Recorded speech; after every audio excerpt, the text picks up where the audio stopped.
Et donc, quand le livre sort, donc je fais des plateaux de télévision, enfin, je me souviens, c'était...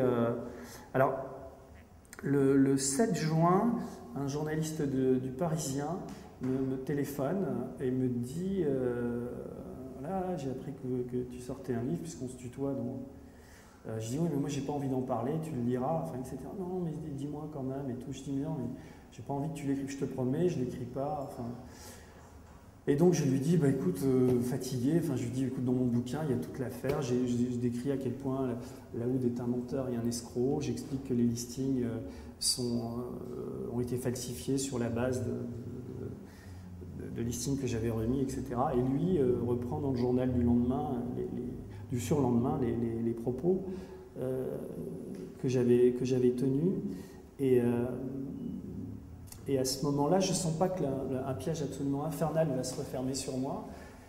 Et ce que je n'avais pas imaginé, c'est que donc le livre sort le 9 juin, et le 10 juin, alors le 9 juin, sur le Virgin des Champs-Élysées, Claire Stream-Blanquette, les escaliers de la librairie sont rouges de mes livres.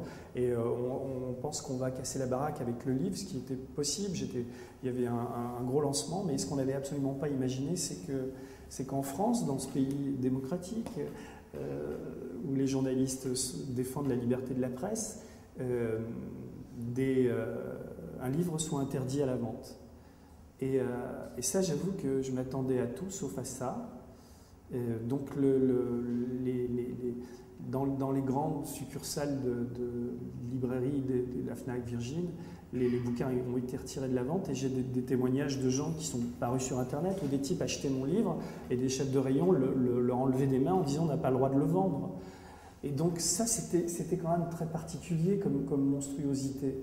Et la pire des choses, enfin un souvenir absolument précis que j'ai, c'est que ça doit être le 10 juin ou le 11 juin, non, le lendemain, donc il y avait LCI et sur iTélé dans les chaînes d'information continue. Je me souviens d'LCI, un bandeau, le livre de Denis Robert interdit à la vente.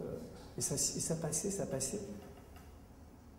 Ça n'a ému personne, à part mon éditeur, moi. Enfin, qu'on retire un livre de la vente dans ce pays, ça n'a déclenché aucune colère, aucune...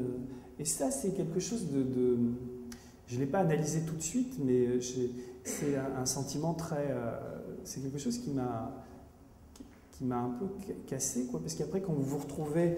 Mon métier, c'est quand même mon métier numéro 1, c'est quand même d'écrire des livres, et quand vous vous retrouvez devant votre clavier à imaginer des choses, vous dites... Mon rapport avec les livres, avec l'écriture, et sans doute avec la justice et avec ce pays n'a plus été pareil. Il s'est passé quelque chose à ce moment-là, qui m'a d'ailleurs amené dans des galeries d'art, et je me suis dit, là, je serais peinard, et c'est comme ça que j'ai été, comment dire, j'avais travaillé avant, je faisais des toiles, j'avais beaucoup d'amis peintres et tout ça, mais c'est à ce moment-là que j'ai eu une espèce de nouveau ressort, quoi,